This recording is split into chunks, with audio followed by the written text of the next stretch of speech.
Before you listen, prepare yourself. This is not a story about kindness. It's a story about what happens when compassion becomes a wound, when the healer refuses to heal, and the light he gives to others burns him from within. Carl Jung once warned, "The empath who denies his darkness will be devoured by it." So, if you choose to stay, listen carefully, because the broken empath lives in all of us, and what you're about to hear may reveal why your own heart has been bleeding in silence. It begins quietly, like the slow leak of light from a cracked lantern. The empath, the one who feels everything, begins to feel nothing. What once was a gift becomes a weight. The warmth that once poured from their chest turns to ash, and the world that once called them healer begins to taste like poison. Jung foresaw this collapse. He wrote that the wound of the healer is the door to the unconscious, but he also warned, if the healer refuses to look through it, the door becomes a tomb. Empaths are not born gentle. They are forged in fire. Their compassion is not a virtue, but a survival instinct, a way to read danger before it strikes. As children, they learned that harmony was safety, that to feel another's pain was to prevent catastrophe. Every emotion absorbed, every silence endured was a way to stay alive. And so they grew into adults whose sensitivity looked like love but was actually vigilance. The empath does not heal because they are holy. They heal because they are haunted. But one day the current reverses. The very ability that once protected them begins to corrode them. The flood of emotions from others becomes unbearable, not because it's too much, but because it's meaningless.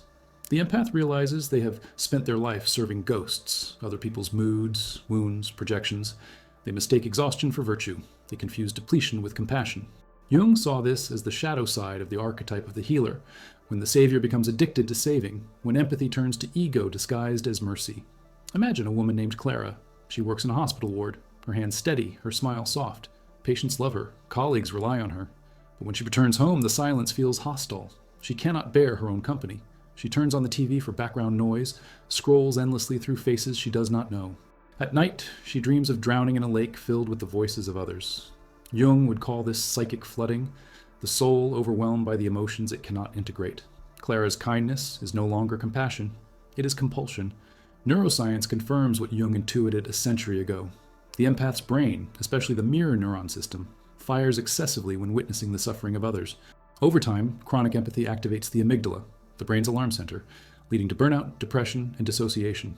Studies from Cambridge and Stanford reveal that extreme empathic engagement without emotional regulation rewires neural pathways, blurring the boundary between self and other. The empath literally loses the ability to distinguish where they end and the world begins. Compassion becomes contagion. Jung wrote of this boundary collapse in mythic language. He compared the empath to Chiron, the immortal centaur who healed others but could not heal his own wound. The arrow that pierced Chiron was poisoned by his own medicine, the same herbs he used to cure others. The story is not tragedy, but revelation. Every healer carries the wound they refuse to feel. When they avoid it, the poison spreads. When they face it, the wound becomes a portal to consciousness. The broken empath is not simply tired, they are disillusioned. They begin to see the manipulations hidden beneath suffering, how pity can be power, how weakness can be control. They see that not every cry deserves a savior, and that some souls feed on the light of others. Jung warned that compassion without awareness is possession. The empath who rescues everyone eventually becomes the prisoner of everyone. The signs are subtle at first. The empath grows irritable, cynical. Their once warm eyes turn distant. They begin to resent the very people they once protected. But guilt silences them. They double down on kindness, wearing it like armor. They apologize for boundaries. They call exhaustion purpose. They tell themselves they are just going through a phase, when in truth they are dying of empathy. Jung would say that their archetype, the healer, has become autonomous. It no longer serves consciousness, it consumes it. In the language of modern psychology, this is called compassion fatigue. But Jung would call it spiritual possession, the archetype taking over the ego. The empath becomes the mask of goodness, incapable of feeling darkness without shame. And so, the shadow grows behind them, feeding on denied resentment. Every forced smile deepens the split. The healer's heart becomes a battlefield where light and dark no longer speak but bleed. Ancient traditions warned of this too. In Buddhism, it is called idiot compassion, the kindness that lacks wisdom. In Christianity, it is the sin of pride disguised as charity. The empath who gives without consciousness becomes an accomplice to suffering. Their love turns toxic. Their empathy becomes control. They are not helping others. They are trying to heal the reflection of their own wound in others' eyes. Eventually, the collapse comes. The empath wakes one morning and cannot bear to care. A friend's pain feels distant. A stranger's tears provoke irritation instead of tenderness. The mirror neuron system, overused and inflamed, finally goes numb. The empath feels monstrous. "I don't care anymore," they whisper, horrified. But this is not cruelty, it is detox. The psyche is reclaiming itself from emotional addiction. Jung would say the soul is demanding individuation, the right to exist as a separate being. This stage is frightening yet necessary. The broken empath must unlearn the religion of self-erasure. They must face the shadow of their own compassion, the hidden anger, the secret resentment, the God complex buried under their gentleness. Only then can empathy evolve into something greater. Understanding without absorption, love without sacrifice, light without blindness. The empath's true healing begins not when they resume caring for others, but when they finally dare to feel their own pain without turning it into service. Jung believed that only those who have met their own darkness can truly illuminate others. The empath who refuses to heal remains a mirror, reflecting light, but generating none. And so, the broken empath stands at a crossroads. One path leads back to the old life, the endless caretaking, the smiling martyrdom, the slow decay. The other leads into solitude, silence, the terrifying task of self-reclamation. Most will choose the first, but a few, trembling, ashamed, brave, will choose the second. They will sit in the darkness they once avoided and finally feel everything they once felt for everyone else. They will discover that beneath the wound, there is not weakness, but wisdom. That the empath's heart was never meant to be a sponge, it was meant to be a mirror, polished by suffering until it reflects truth. And when that truth is seen, when the empath stops bleeding for the world and begins to breathe for themselves, something miraculous happens. The light returns. But this time, it no longer burns. It illuminates. The healer is no longer broken. The healer is whole. Every empath carries a secret origin story, but it rarely begins with love. It begins with a rupture, a break in the natural rhythm of trust between child and world. To understand the empath, you must look not at their tenderness, but at the moment it was forged, the moment they learned that feeling deeply was the only way to survive. Jung understood this. He wrote that the empath is the child who learned to feel for two because no one felt for him. It starts early. A child enters a room and senses the storm before it begins. The air thickens, voices rise, the parent's eyes avert. The child's heart races, not because of sound, but because of vibration. The empathic brain, hypersensitive to emotional tone, registers threat in subtleties others never notice. To stay safe, the child becomes the barometer of the household, adjusting mood, tone, even breathing to maintain peace. The gift is born here, an exquisite awareness of others. But so is the curse, a growing absence of self. Jung might have called this the birth of the false feeling function, the premature development of sensitivity as armor.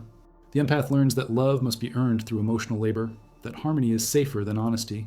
Neuroscience now gives this a name, hyperactivation of the mirror neuron system combined with early attachment trauma. Studies show that children exposed to unpredictable caregivers develop heightened insular activity. Their brains wired to monitor others at the expense of internal awareness. They grow into adults who can read every emotion except their own. The wound deepens quietly. When the child cries, no one comes. Or worse, someone comes with anger. When they speak truth, they are punished. The lesson is carved into their nervous system. My feelings are dangerous, yours are sacred. So they begin to regulate the world instead of being regulated by it. They smile when they want to scream. They soothe others while silently bleeding. Jung wrote that repression is not forgetfulness, but exile. The child buries their own feelings so deeply that they forget where they hid them. This repression becomes identity. The empath enters adolescence already fluent in invisible service, the friend everyone confides in, the one who listens without needing to be heard. But beneath the calm, there is fatigue, a bone-deep exhaustion from carrying other people's storms. The empath's body becomes the vessel for the emotions no one else will face.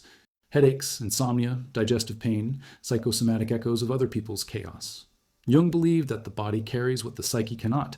The empath's body is the archive of 1,000 unspoken griefs.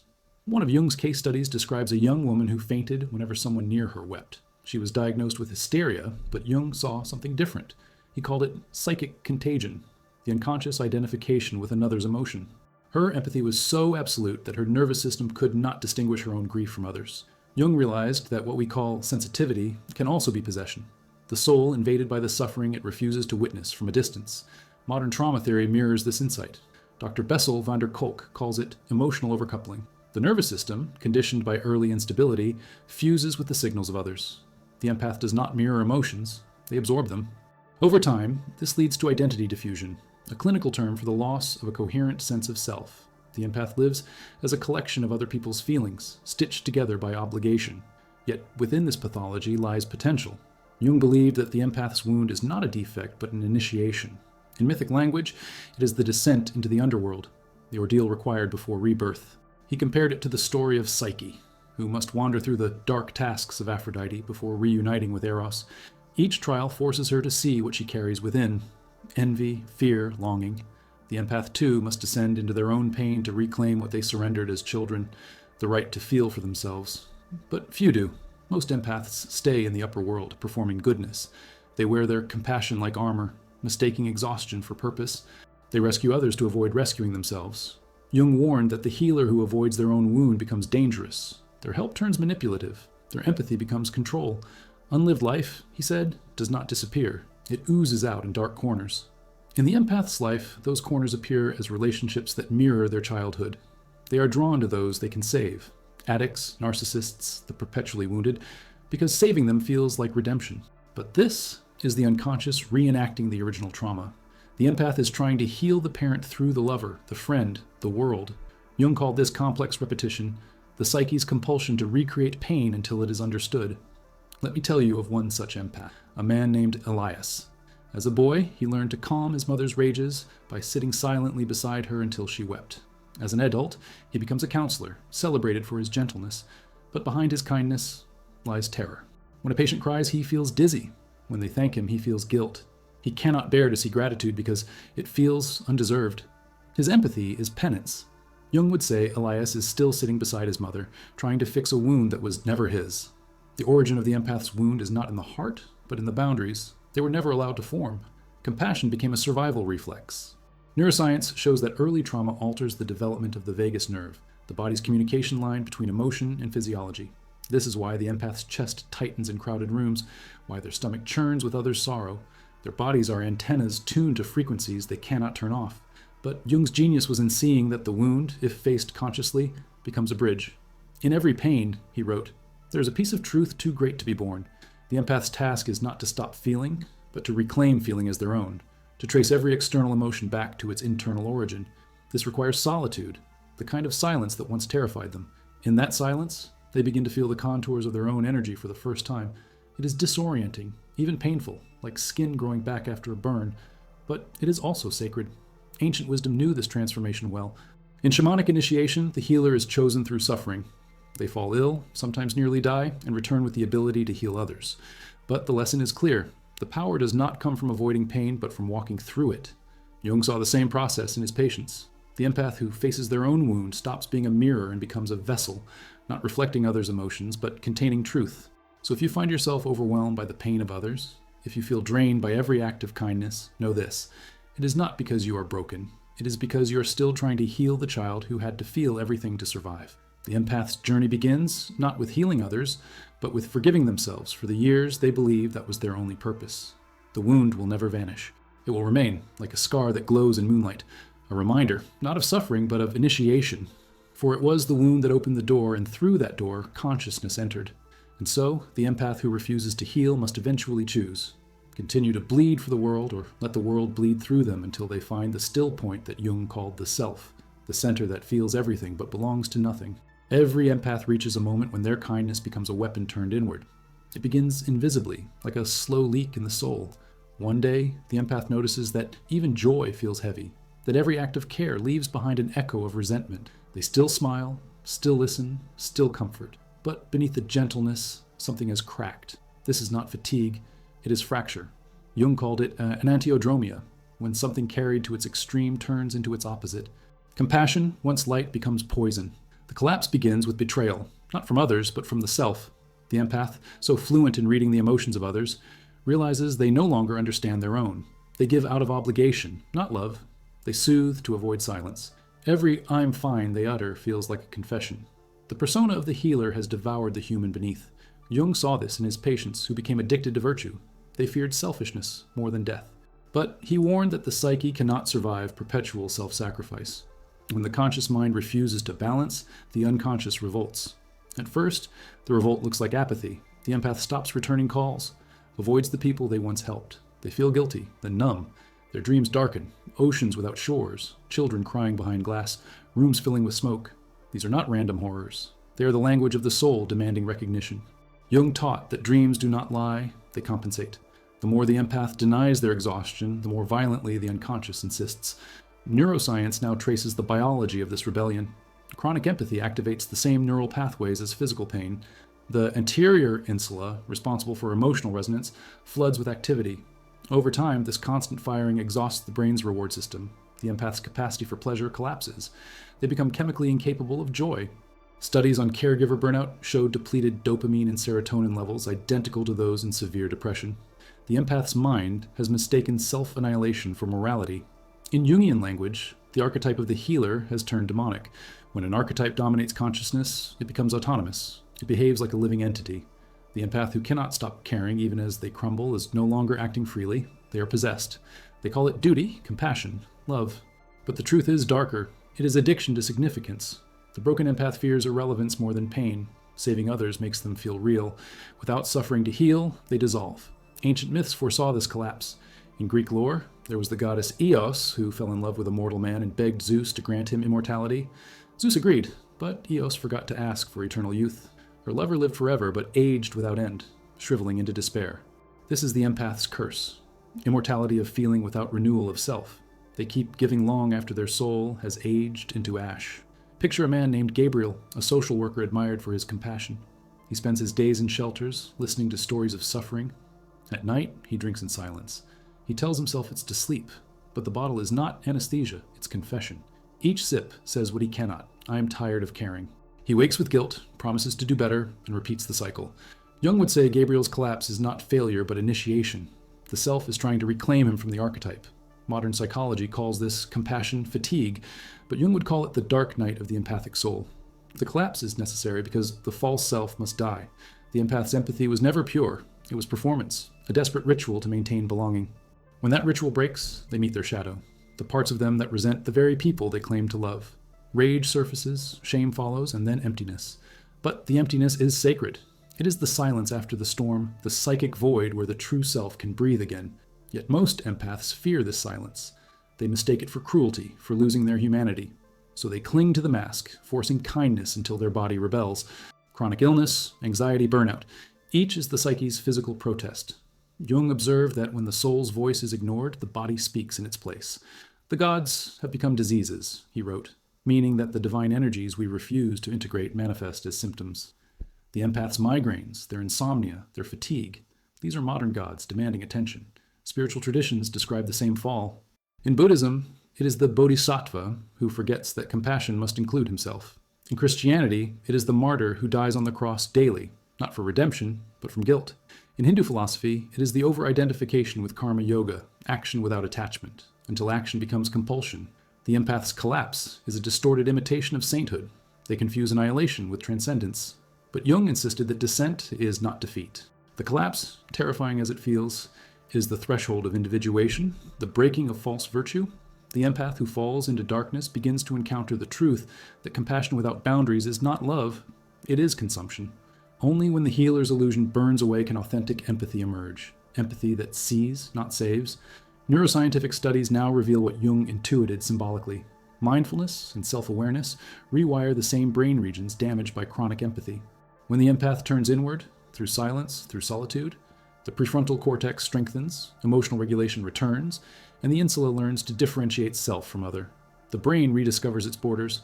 The empath begins to feel again, but this time the feelings are their own.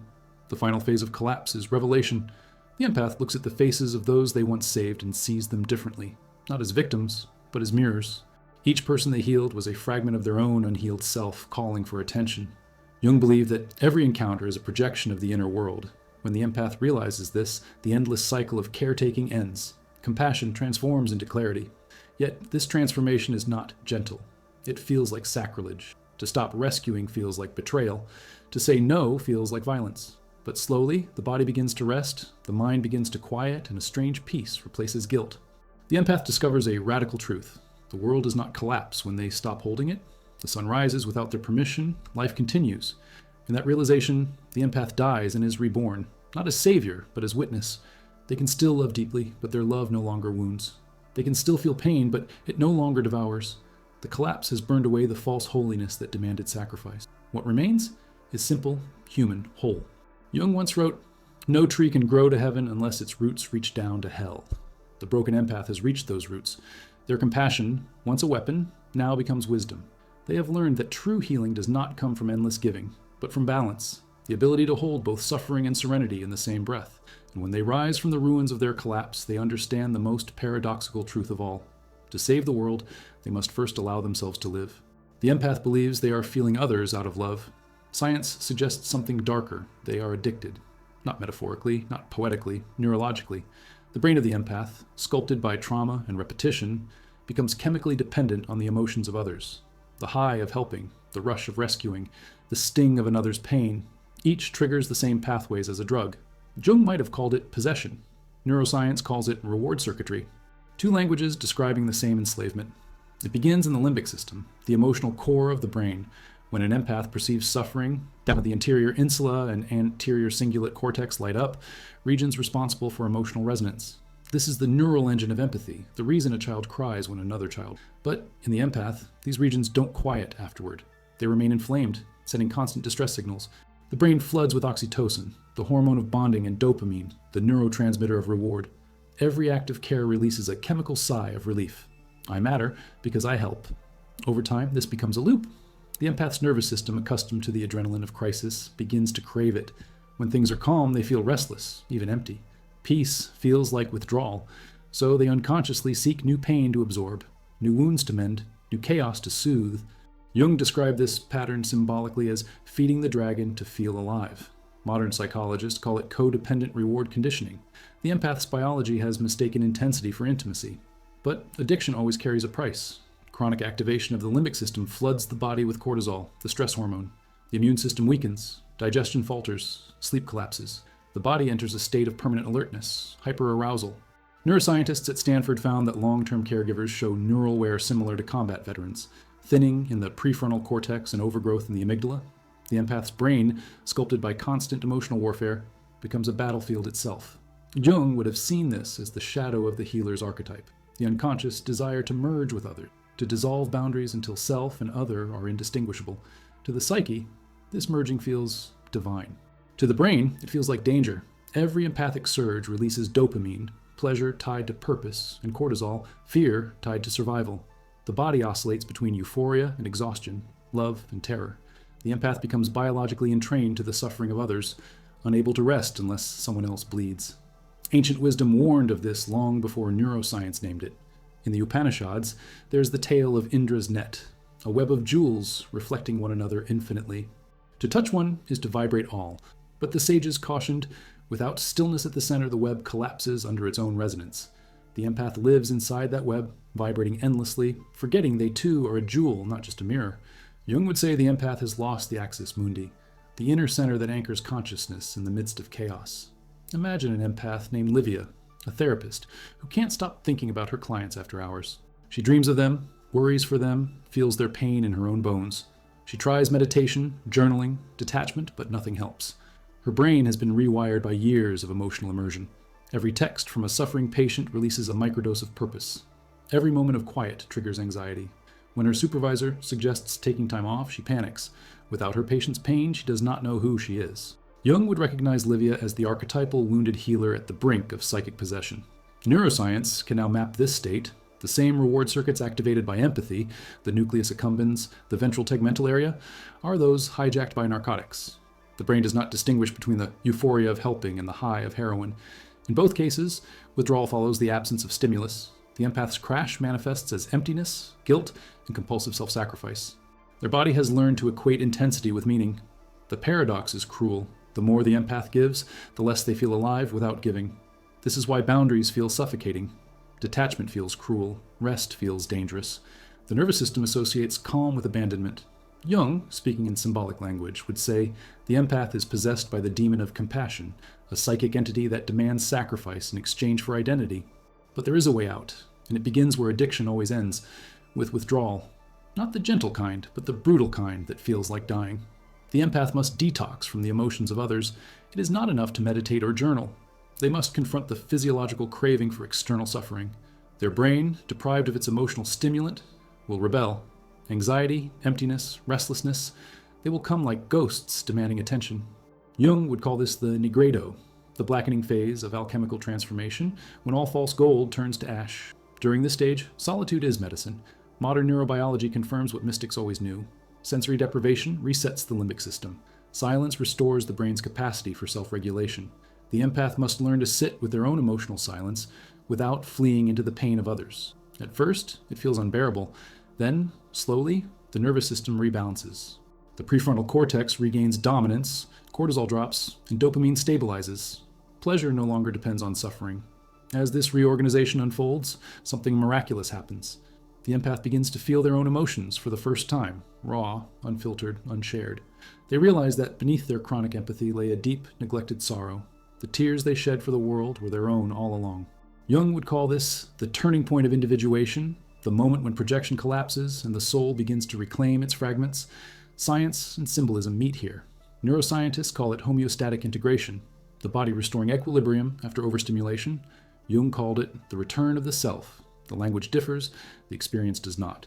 The empath who survives withdrawal discovers that empathy was never meant to be absorption. It was meant to be resonance, two souls vibrating together, not one consuming the other. When the addiction ends, compassion changes texture. It becomes grounded, discerning, almost fierce. The empath no longer rushes to save. They stand as witness. They know that suffering is not always to be removed, but sometimes to be respected. Jung said the healer's true power lies in the capacity to hold pain without drowning in it. Neuroscience agrees. Emotional regulation is not numbness, but mastery, the ability to let energy move through without attachment.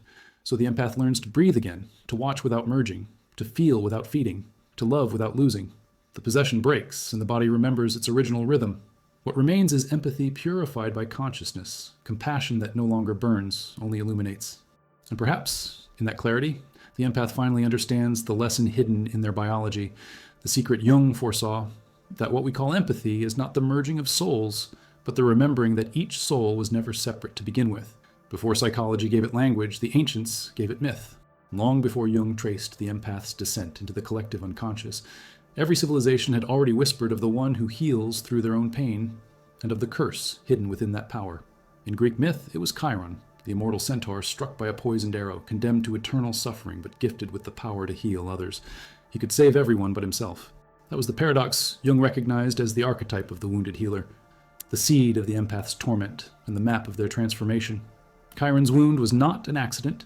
It was initiation. His immortality prevented his death, forcing him to live inside his pain until knowledge replaced agony. Jung saw in that myth the structure of every therapist, every empath, every spiritual seeker. The wound is both doorway and labyrinth. To avoid it is to remain shallow. To enter it is to risk madness. The healer's compassion is not born from virtue, but from trauma. Only those who have bled understand the anatomy of pain. But there is a hidden danger. If the wound becomes identity, the healer becomes parasite. Jung's writings from the 1940s reveal his terror at this possibility. The physician, he wrote, must heal himself through the patient's wound, but beware when the patient's illness becomes the physician's purpose. The empath's altruism, when unconscious, becomes vampirism. They draw meaning from others' suffering, secretly needing it to feel alive. This is the shadow of salvation, the unspoken truth that every healer harbors a subtle addiction to pain. The ego masquerades as compassion while feeding on despair. The ancients warned of this corruption. In the story of Prometheus, the Titan steals fire, divine light, to gift humanity. For this, he is chained to a rock, his liver devoured daily by an eagle. The punishment is cyclical, eternal. Prometheus represents the empath who gives illumination but cannot digest his own transgression. Every day he saves, every night he is consumed. Jung saw in this myth the moral of all empathy. Illumination without self-awareness becomes self-cannibalization. In the temples of Asclepius, the Greek god of healing, priests required the sick to sleep inside sanctuaries and dream of their cure. The healer was never the one performing the miracle, only guiding others to their own divine source. Jung believed the modern empath forgot this law. They mistake themselves for the source of light rather than the mirror that reflects it. And when the mirror tries to become the sun, it shatters under the heat. This confusion between servant and savior is the root of the empath's downfall. The archetype of the wounded healer contains its own poison, the desire to be needed. The empath feels alive only in crisis, sacred only in suffering. Without broken people to fix, they lose identity. Jung described this as inflation, the ego expanding under the archetype's power.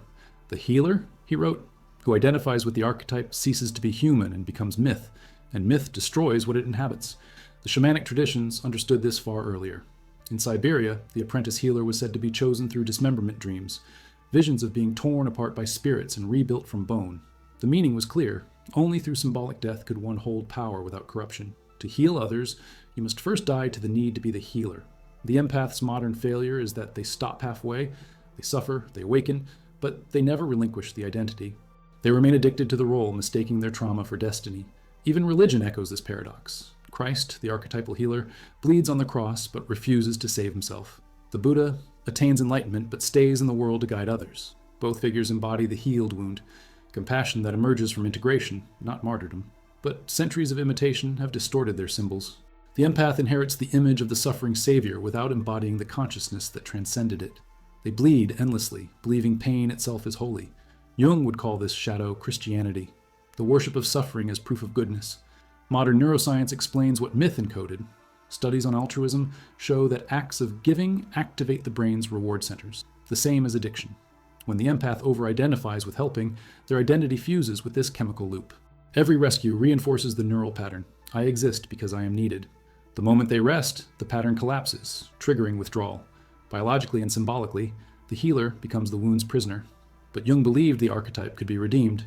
In alchemy, he found its antidote, the transformation of lead into gold. The lead is suffering, the gold is consciousness. The alchemist does not deny the poison. He heats it until its essence reveals light. The empath must do the same. To stop being the wounded healer, they must enter the wound consciously, not as victim, but as witness. They must learn to sit beside their pain without turning it into a performance. This is not asceticism, it is alignment. Ancient mystery schools practiced a ritual of reflection. The initiates were placed before a mirror in darkness until they saw not their face, but their shadow. Only when they could gaze upon it without fear were they declared ready to heal others. Jung revived this principle in psychotherapy. The doctor must first be the patient. The empath, too, must learn this humility. Healing begins not with power, but with surrender, the willingness to be human before pretending to be divine. In this humility, the archetype transforms. The wounded healer becomes what Jung called the whole man, one who integrates pain and wisdom into a single act of being. The empath learns to heal, not through sacrifice, but through presence. They no longer seek to fix suffering. They hold it, honor it, let it breathe. In this stillness, true compassion arises, the kind that liberates both giver and receiver. The myths end where the new consciousness begins. Chiron's immortality is finally lifted when he trades his suffering for Prometheus's freedom. The healer redeems himself by letting go of the wound's meaning. Jung saw in this exchange the ultimate lesson. Salvation is not to cure pain, but to release the need for it. The empath who understands this no longer walks as martyr, but as mirror. They reflect others' wounds back to them, not as a savior, but as evidence that healing was always possible. The shadow of salvation fades, and what remains is quiet strength, the wisdom of one who knows that to heal is not to rescue, but to remember. And so the ancient archetype continues, not as curse, but as compass. The empath who was once broken becomes the living symbol of wholeness, reminding the world of Jung's most haunting truth, that only through the wound does the light enter, and only through the light does the wound finally rest. It doesn't happen suddenly. It creeps in softly with praise. You're such a good person. The world needs more people like you. You always know how to help. These words are not flattery, they are chains. Slowly they bind the empath to the image of goodness others project upon them. Jung warned of this trap. He called it the inflation of virtue. When a person becomes possessed by their own light, the empath, intoxicated by the reflection of their compassion, begins to mistake admiration for meaning. And that is when corruption begins, not through darkness, but through brightness too blinding to see. The corruption of the empath is not moral, it is psychological. The light they emit attracts not only the wounded, but the predators. The narcissist, the manipulator, the eternal victim. They recognize the empath's need to serve and feed upon it. Jung saw this dynamic as the eternal dance between the healer and the trickster. The healer offers salvation, the trickster offers need. Together they create an endless circuit of giving and taking, both trapped in each other's reflection. The empath's compassion becomes currency, and every act of kindness a transaction for identity. It begins innocently. The empath meets someone broken and feels a calling.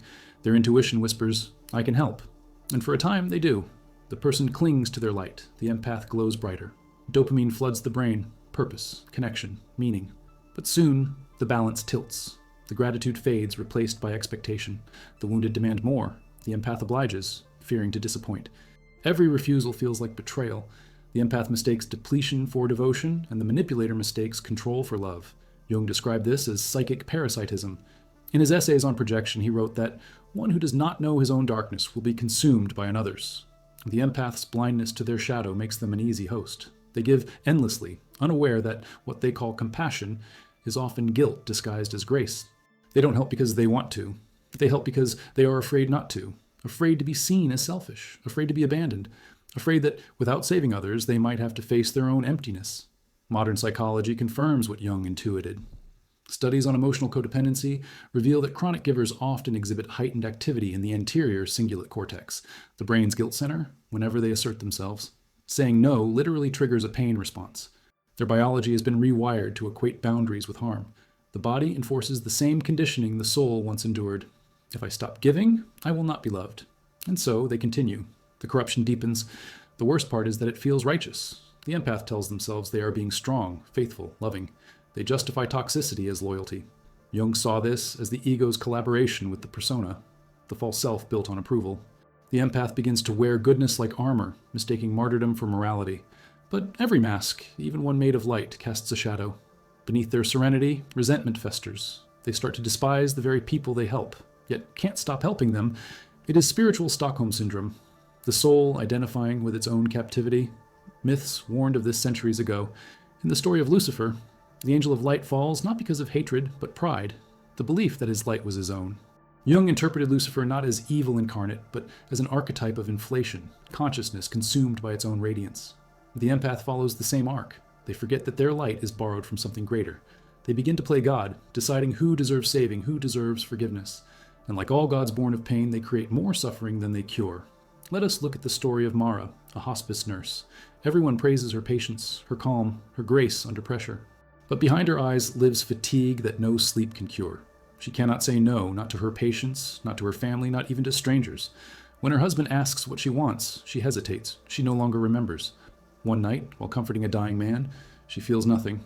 No sorrow, no compassion, only an eerie emptiness. The man whispers, "Thank you," and she feels the hollowness inside echo back. Jung would say her light has been devoured by her own persona. She no longer shines. She reflects what others demand. The corruption of empathy is not the loss of kindness. It is the loss of authenticity. True compassion requires consciousness, but the empath's giving has become mechanical, performative. They no longer choose to care. They are compelled. Neuroscience calls this pathological altruism, when helping behavior becomes harmful to both giver and receiver. Studies show that overactive empathy circuits can override reasoning centers, leading to poor judgment, burnout, and moral blindness. The empath, once guided by intuition, becomes a slave to impulse. Jung believed this corruption could only be reversed by embracing the shadow, the hidden selfishness, rage, and indifference the empath denies. Only when we accept our darkness, he wrote, do we stop projecting it onto others. Or the empath must confront the uncomfortable truth that not every act of care is holy, that sometimes their generosity is a mask for control, their compassion a weapon against loneliness. They must ask the forbidden question, who am I if I stop being good? Ancient teachings echo this psychological truth. The Taoists spoke of Wu Wei, action through non-action, the wisdom of letting life unfold without interference. The empath who learns this discovers that not all suffering needs rescuing. The Buddhists warned of upaya, skillful means, compassion tempered by wisdom.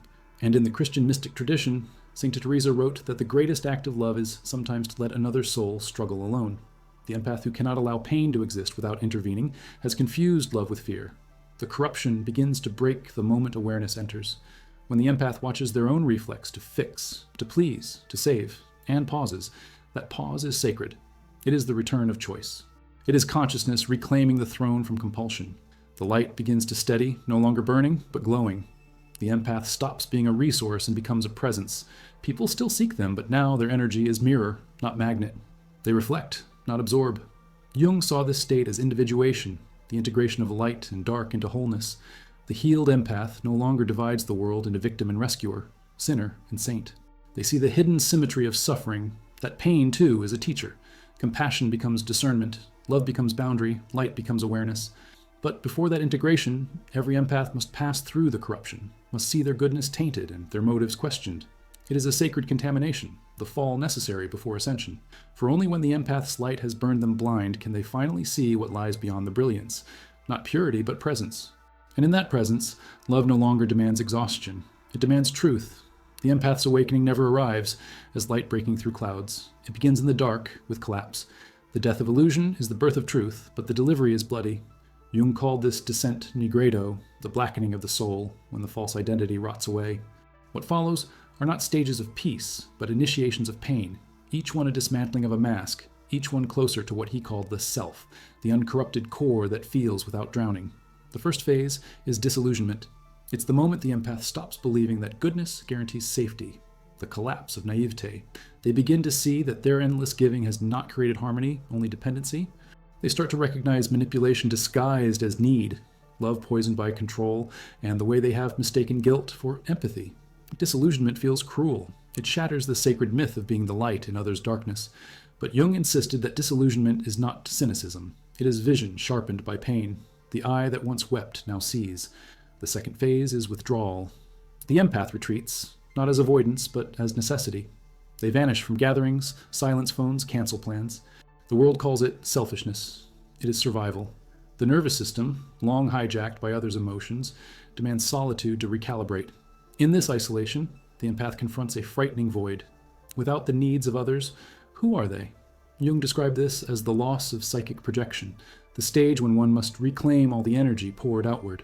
The mirror turns inward, and the reflection is unfamiliar. Many quit here, running back to old roles. But those who stay begin to feel something miraculous, stillness that doesn't feel like death. The third phase is confrontation. The shadow arrives. All the repressed emotions, anger, resentment, envy, rise like ghosts demanding recognition.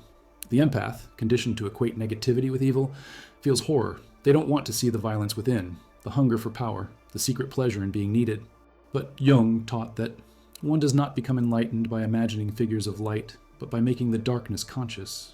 In this confrontation, the empath learns that their anger was not sin, it was boundary. Their jealousy was not cruelty, it was longing for selfhood. Every forbidden emotion becomes a fragment of truth returning home. In modern psychological terms, this is integration of the shadow self. Studies on trauma and recovery confirm what Jung saw symbolically. Confronting repressed emotion reactivates the prefrontal cortex and restores neural coherence. The act of witnessing one's own darkness without judgment reestablishes a sense of agency. The empath, for the first time, feels ownership over their inner world. The energy that once leaked into others begins to consolidate. The fourth phase is reconstruction. From the ruins of the false self, a new structure forms, not designed but discovered. The empath begins to practice what Jung called active imagination, dialogue with the unconscious. They listen to their dreams, their intuition, their body. They stop giving reflexively and start choosing. Acts of kindness become intentional, not compulsive. The difference is invisible to others, but seismic inside. The healer no longer bleeds to prove love. They breathe to embody it. Here, the archetype of the wounded healer begins to evolve. In mythic language, this is albedo, the whitening, the purification after blackness. The empath learns to hold both light and shadow, compassion and clarity. Neuroscience mirrors this with coherence of the salience network, the brain's capacity to distinguish what deserves attention and what does not. The empath's nervous system, once hijacked by external signals, begins to filter again. Not every cry becomes a command. Not every emotion becomes an emergency. They feel the world, but remain anchored in themselves. The fifth phase is emergence. It arrives quietly, often mistaken for numbness. There is less drama, fewer tears. The empath no longer feels consumed by others' suffering, and they can listen without merging, care without collapsing. This neutrality is not detachment, it is freedom. Jung called it individuation, the alignment of consciousness with the self. The empath has become transparent. The light passes through them without distortion. Compassion now flows without depletion because it originates not from pity, but from wholeness. Yet awakening carries a hidden peril, what Jung called inflation by the self. The ego, newly empowered, can mistake awareness for superiority. I see the truth, it whispers. Others do not. This arrogance is the shadow of enlightenment, the final test. The awakened empath must learn humility, the understanding that everyone is still a fragment of the same psyche. Integration is not ascension above others, it is communion with them. The awakened empath does not preach, they simply embody. Their presence becomes the message. The final phase is return. Having faced collapse and rebirth, the empath re-enters the world, not as savior, but as participant. They engage with life again, but differently. Conversations slow down. Boundaries become sacred rituals. Silence becomes home. Jung wrote that the individuated person moves among others as a whole among fragments, not to dominate, but to remind. The empath, once broken by feeling too much, now feels precisely enough. Their compassion has become conscious, a discipline of awareness rather than an addiction to pain. Ancient traditions recognize this phase too. In Buddhism, it is the bodhisattva's return to the marketplace after enlightenment. In shamanism, it is the healer coming back from the underworld carrying medicine. In Christianity, it is resurrection, the return of spirit to flesh. Jung saw all these as metaphors for integration, the merging of heaven and earth within the psyche. The empath's awakening is not escape from humanity, but its fulfillment. When the empath reaches this stage, their energy feels different. Others sense it before they speak. There is gravity in their presence, a stillness that invites truth. People find themselves confessing, weeping, releasing, as though the air around the empath itself has become therapeutic. This is not magic. It is resonance. A coherent psyche harmonizes the chaos around it. Jung called it the transcendent function, the psyche's ability to heal the world by healing itself. Awakening, then, is not a destination, but a rhythm. The empath will cycle through collapse and clarity many times. Each descent reveals deeper layers of illusion. Each return brings wider compassion. The difference now is awareness. They no longer fear the dark. They understand that light and shadow are not enemies, but alternating breaths of the same eternal consciousness. And so, the empath's awakening ends where it began, in feeling. But now the feeling is pure, not projection, not addiction, not pain. It is the living pulse of reality moving through a vessel finally strong enough to hold it. Jung would say the healer has become whole. The ancient texts would say they have remembered God. The modern scientist would say they have achieved integration. All point to the same revelation. Consciousness is not the end of empathy, it is its true beginning. The empath's awakening never arrives as light breaking through clouds. It begins in the dark, with collapse. The death of illusion is the birth of truth, but the delivery is bloody. Jung called this descent nigredo, the blackening of the soul when the false identity rots away. What follows are not stages of peace, but initiations of pain, each one a dismantling of a mask, each one closer to what he called the self, the uncorrupted core that feels without drowning. The first phase is disillusionment. It's the moment the empath stops believing that goodness guarantees safety, the collapse of naivete. They begin to see that their endless giving has not created harmony, only dependency. They start to recognize manipulation disguised as need, love poisoned by control, and the way they have mistaken guilt for empathy. Disillusionment feels cruel. It shatters the sacred myth of being the light in others' darkness. But Jung insisted that disillusionment is not cynicism. It is vision sharpened by pain. The eye that once wept now sees. The second phase is withdrawal. The empath retreats, not as avoidance, but as necessity. They vanish from gatherings, silence phones, cancel plans. The world calls it selfishness. It is survival. The nervous system, long hijacked by others' emotions, demands solitude to recalibrate. In this isolation, the empath confronts a frightening void. Without the needs of others, who are they? Jung described this as the loss of psychic projection, the stage when one must reclaim all the energy poured outward. The mirror turns inward and the reflection is unfamiliar. Many quit here, running back to old roles. But those who stay begin to feel something miraculous, stillness that doesn't feel like death. The third phase is confrontation. The shadow arrives. All the repressed emotions, anger, resentment, envy, rise like ghosts demanding recognition.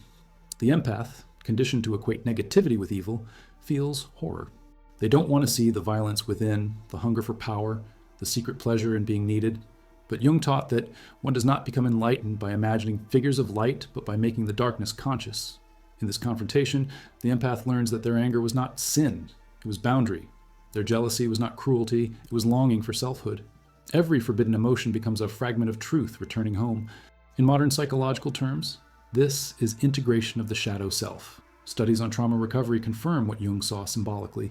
Confronting repressed emotion reactivates the prefrontal cortex and restores neural coherence. The act of witnessing one's own darkness without judgment reestablishes a sense of agency. The empath, for the first time, feels ownership over their inner world. The energy that once leaked into others begins to consolidate. The fourth phase is reconstruction. From the ruins of the false self, a new structure forms, not designed but discovered.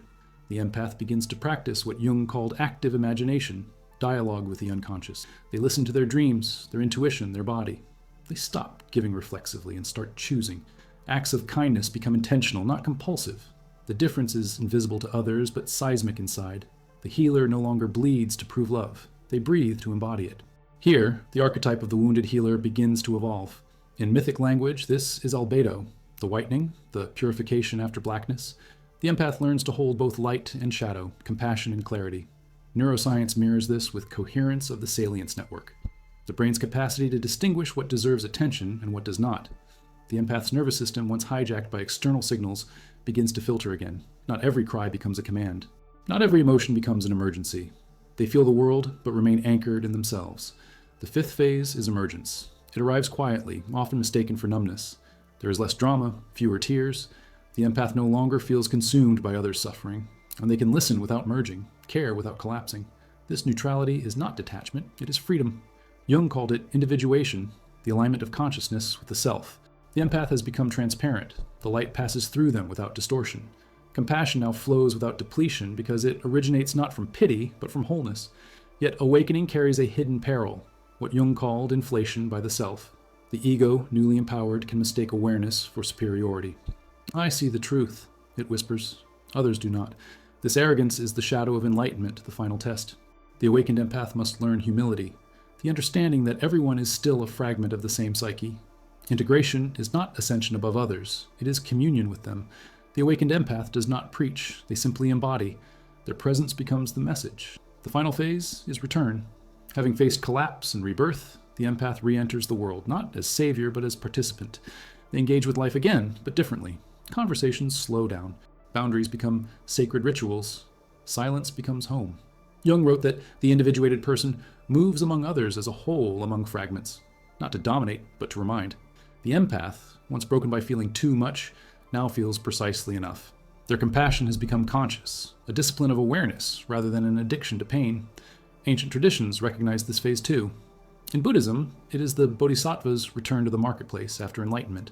In shamanism, it is the healer coming back from the underworld carrying medicine. In Christianity, it is resurrection, the return of spirit to flesh. Jung saw all these as metaphors for integration, the merging of heaven and earth within the psyche. The empath's awakening is not escape from humanity, but its fulfillment. When the empath reaches this stage, their energy feels different. Others sense it before they speak. There is gravity in their presence, a stillness that invites truth. People find themselves confessing, weeping, releasing, as though the air around the empath itself has become therapeutic. This is not magic. It is resonance. A coherent psyche harmonizes the chaos around it. Jung called it the transcendent function, the psyche's ability to heal the world by healing itself. Awakening, then, is not a destination, but a rhythm. The empath will cycle through collapse and clarity many times. Each descent reveals deeper layers of illusion. Each return brings wider compassion. The difference now is awareness. They no longer fear the dark. They understand that light and shadow are not enemies, but alternating breaths of the same eternal consciousness. And so, the empath's awakening ends where it began, in feeling. But now the feeling is pure, not projection, not addiction, not pain. It is the living pulse of reality moving through a vessel finally strong enough to hold it. Jung would say the healer has become whole. The ancient texts would say they have remembered God.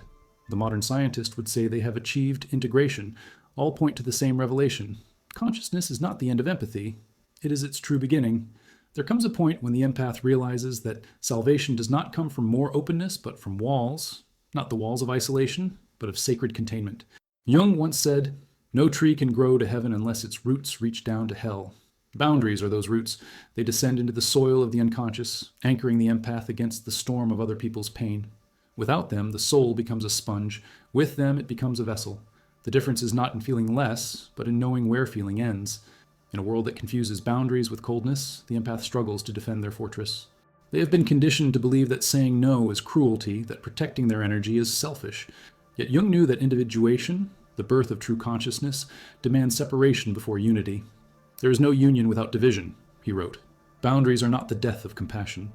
They are its beginning. They transform empathy from reaction into choice, from bleeding into being. The first step in building this inner fortress is recognition. I am not your emotion. It sounds simple, but it is revolutionary. The empath must unlearn a lifetime of fusion, the unconscious merging with others' pain. Neuroscience calls this self-other distinction, the ability of the brain's right temporoparietal junction to differentiate between personal and external experience. In empaths, this region often shows blurred activation. Through mindfulness, solitude, and God and reflection, it can be retrained. The fortress begins as awareness in the nervous system, a physiological boundary where self reclaims territory from chaos. Jung would describe this process in mythic terms. He likened the psyche to a castle under siege by archetypal forces. Every archetype, the victim, the healer, the lover, the martyr, clamors at the gates, demanding the empath's energy. To build the fortress is to assign guards at every entrance. Discernment, patience, silence. The goal is not to imprison emotion, but to regulate entry. Not every knock deserves answer. Not every cry demands rescue. The second step is containment. Boundaries are not merely about saying no, they are about holding energy consciously. When the empath feels an emotion rising, whether their own or another's, they pause. They let it move through without identifying. Jung taught his patients the discipline of active imagination for this reason, to give form to inner forces without being possessed by them. The empath can visualize the emotion as a visitor, a figure in a dream, something to dialogue with rather than drown in. Your sorrow, they might say. Your fear. Naming breaks fusion. Language restores space. In ancient spiritual practice, this was known as the vessel of the heart. The Egyptians called it Ib, the center of perception that weighs truth against illusion. The mystics understood what modern science now confirms. The heart has its own neural network, capable of influencing emotion and cognition. When the empath grounds awareness in the heart, the nervous system stabilizes. This coherence is measurable. Reduced cortisol, balanced vagal tone, synchronized heart rhythms. Boundaries are not abstract. They are biological sanctuaries. But the fortress must also have gates. Total closure is not protection, it is petrification. Jung warned that those who build too high a wall against the world eventually imprison themselves within it. The empath must learn the art of selective permeability, allowing love to enter without surrendering identity. This balance mirrors what neuroscientists call emotional granularity, the precision to distinguish subtle shades of feeling. The empath's evolution is not to feel less, but to feel more accurately. Consider a woman named Sophia, a lifelong caregiver who finally burns out after decades of service. She retreats into silence, avoiding everyone. Months later, while tending a garden, she notices the smallest things, the hum of bees, the weight of soil, the warmth of sun. For the first time, her sensitivity no longer hurts. It anchors. Jung would call this the return of Eros, feeling reunited with meaning. Sophia's boundary is not withdrawal, it is intimacy with the real. The next layer of the fortress is ritual. Boundaries cannot survive in abstraction, they must live in action. Daily practices, solitude before sunrise, turning off devices after sunset, silence between conversations, become psychic hygiene. Ancient monks called this the rule of life. Modern therapists call it self-regulation. Jung might call it the discipline of the self, the soul ordering its temple. Without ritual, awareness decays under the noise of the world. Yet boundaries are not only about exclusion, they are also declarations of value. Every no the empath speaks is an affirmation of yes to something sacred, their time, their energy, their sanity. Jung believed that saying no was an act of individuation, a refusal to be absorbed by the collective. The empath who learns to decline begins to radiate a different energy, calm, sovereign, untouchable. People sense it. The manipulators withdraw. The vampires starve. The world, accustomed to their constant availability, now meets a silence it cannot control. But boundaries must evolve beyond defense into wisdom. The final phase of the fortress is transparency. The empath learns to exist without constant vigilance because the walls have become internalized. Boundaries are no longer rules, but rhythm. They flow like breath, inhale self, exhale world. This is what Jung called centering in the self, and what modern neuropsychology calls autonomic coherence, the state in which the nervous system balances engagement and rest effortlessly. In mythic imagery, the empath has become the temple itself, open yet inviolable. Compassion flows through, not from them. They have stopped playing God and started living as vessel. The fortress has fulfilled its purpose, to teach the difference between self-protection and self-possession. From this inner citadel, the empath can finally look upon the world without fear of drowning in it. They can love the broken without needing to fix them, witness pain without absorbing it, and walk through chaos without losing their stillness. This is not detachment, it is mastery. Jung would say the opposites have united, feeling and form, love and law, heart and boundary. And in that unity, compassion becomes what it was always meant to be. Not sacrifice, but sovereignty. The empath, once porous and wounded, now stands as fortress and bridge simultaneously. Open enough to feel, strong enough to remain. The world will still knock, suffering will still call. But now, the empath answers from within stone walls gilded by consciousness, voice steady, eyes clear, saying what they once thought impossible. I feel you, but I am not you, and that is why I can truly love you. Every journey of descent demands a return. Every wound, once healed, seeks expression. Jung knew this. He called it the circular path of individuation. The empath's descent through darkness was never meant to end in solitude. It was meant to transform them into something the world no longer understands, but desperately needs. A living bridge between suffering and wisdom. The broken empath, once consumed by others' pain, becomes the teacher of light, not because they avoided the abyss, but because they walked through it and survived with consciousness intact. The return begins in silence. After collapse, after awakening, after boundaries and balance, there's a long stillness where nothing happens. The empath waits, uncertain if anything remains to give. The world that once fed on their energy now feels distant. But deep within, the psyche stirs, a whisper from the self, the voice that guided them through every shadow. Jung described it as the call of the daemon, the inner destiny that demands participation in life once more. To ignore it would be regression. To answer it, rebirth. And so the empath returns, but different. Their compassion is not the soft light it once was.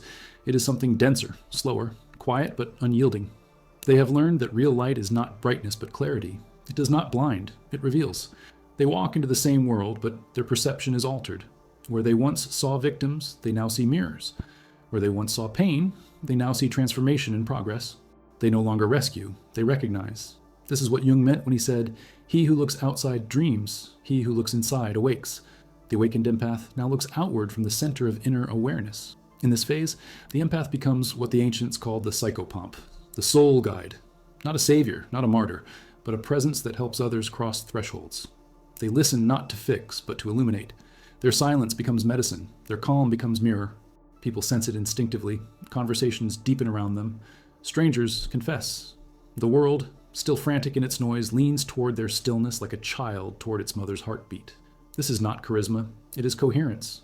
The energy of one who has integrated their own dualities radiates safety. Jung saw this in healers who had confronted their shadow. Only the wounded physician heals, he wrote, because he knows the wound from within. Neuroscience now finds truth in these words. Studies on emotional regulation show that calm nervous systems entrain those nearby. Heart rates synchronize, cortisol drops. The empath's transformation literally changes the physiology of others. What Jung called the field of the self is what scientists call interpersonal coherence. The healed empath's mere presence harmonizes the chaos around them. They have become biological proof of consciousness as medicine, but the sacred return is not about enlightenment, it is about embodiment. The empath must learn to live what they have discovered. Integration must become incarnation. The wisdom earned in solitude must be practiced amid noise. They re-enter relationships, families, communities, but this time they bring awareness as shield. They no longer confuse love with merging, service with self-erasure. Every act of care now contains a boundary, every kindness a trace of discernment. This is not cynicism, it is mature compassion. The teacher of light knows that without structure, even love decays. In ancient alchemy, this final stage was called rubedo, the reddening, the return of spirit into matter. The philosopher's stone is not ethereal, it is embodied gold. Jung saw it as the completion of individuation, the divine incarnate in the human. The empath's evolution mirrors this precisely. Their sensitivity, once curse, now becomes instrument. They move through the world feeling everything but possessed by nothing. Emotion flows like weather through their being, and awareness remains the unshaken sky. Imagine an empath named Daniel, who, after years of burnout, isolation, and shadow work, returns to his profession as a counselor. His office has no candles, no spiritual symbols, no slogans. Only light, a chair, and silence. Patients enter expecting advice. Instead, they find themselves speaking truths they didn't know they carried. Daniel says little. He listens with the stillness of one who no longer needs to prove his goodness. Healing happens not through his words, but through his presence. Jung would say, Daniel has achieved transference resolved through consciousness. The healer and the healed sharing the same psychic field, without hierarchy, without illusion. Yet the return carries temptation. The world worships the image of the enlightened one, the guru, the saint. Praise returns, and with it, the shadow of inflation. The empath must remember they are not the source of light, only its vessel. Jung warned of this final danger, identification with the self. Beware, he said, of wisdom that flatters. The true teacher of light walks among others anonymously. Their greatness lies in ordinariness.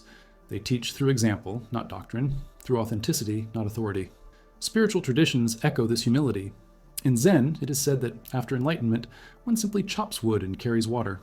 The empath who has returned does not preach their transformation. They live it.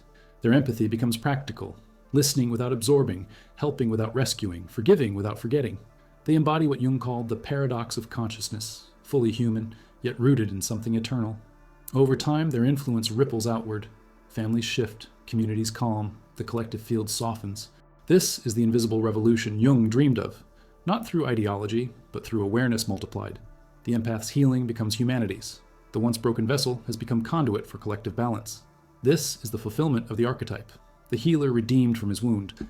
But the sacred return ends not with triumph, but with quiet acceptance.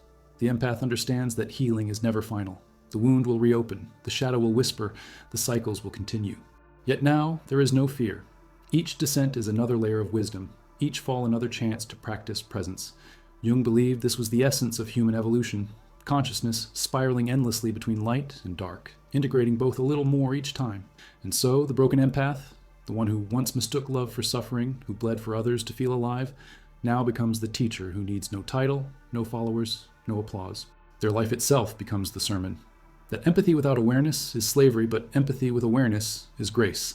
They walk through the world differently now. When they look into another's eyes, They no longer see pain to fix, but light to remember. And when they see their own reflection, they no longer see the healer, the martyr, the savior. They see a face both ancient and new, human, whole, awake. Jung would call this the reconciliation of opposites. The mystics would call it love. Science might call it integration. But the empath, standing quietly in the vastness of being, calls it what it has always been, peace. And in that peace, the cycle completes. The empath, once broken by compassion, becomes its purest expression. They have returned not as light shining outward, but as light remembering itself. Because in the end, there is no healer, no patient, no wound. There is only consciousness, feeling itself, forgiving itself, and finally coming home.